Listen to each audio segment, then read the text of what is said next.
a burgeoning population of 1.4 billion plus, of which 48% are women. But only 1 out of 5 women work in India, as per World Bank data from 2021.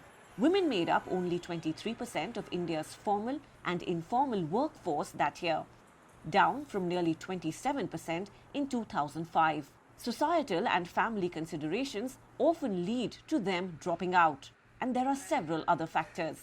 Families are not very sure of the security of at the workplace, lack of transport, lack of creche facilities, so many things.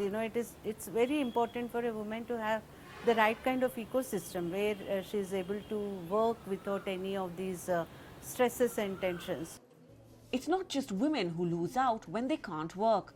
Achieving gender parity in workforce participation can boost India's GDP by 27%.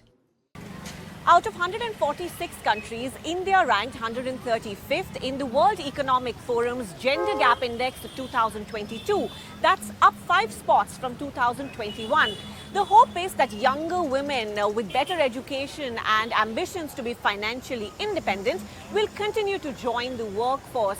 And while continued societal and policy support is critical to enable them, immediate attention is also required towards another growing and vulnerable part of the Indian population, the elderly.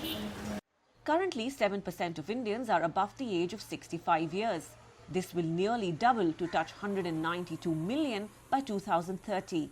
Non-governmental organizations working with elders say cases of elderly abuse and abandonment have been rising.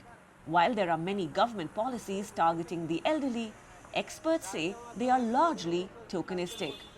So on one hand, the policy draft makers are people who are young themselves. On the other hand, the politicians are not interested in old people as a vote bank. So therefore, there is very limited policy which comes out. One. Two, whatever policies are made more on paper. When we are talking in terms of ground realities are completely different. Advocacy groups say it is critical that the silver generations are given every opportunity to be financially independent, whether it is through monetary government support or finding those willing suitable jobs. Another area is high costs of healthcare and medicines. Most surveys show that for elders, this is a major expense. And what every stakeholder agrees on is that the time to address these issues and plan for the decades ahead is now. Radhika Bajaj, CGTN, Mumbai.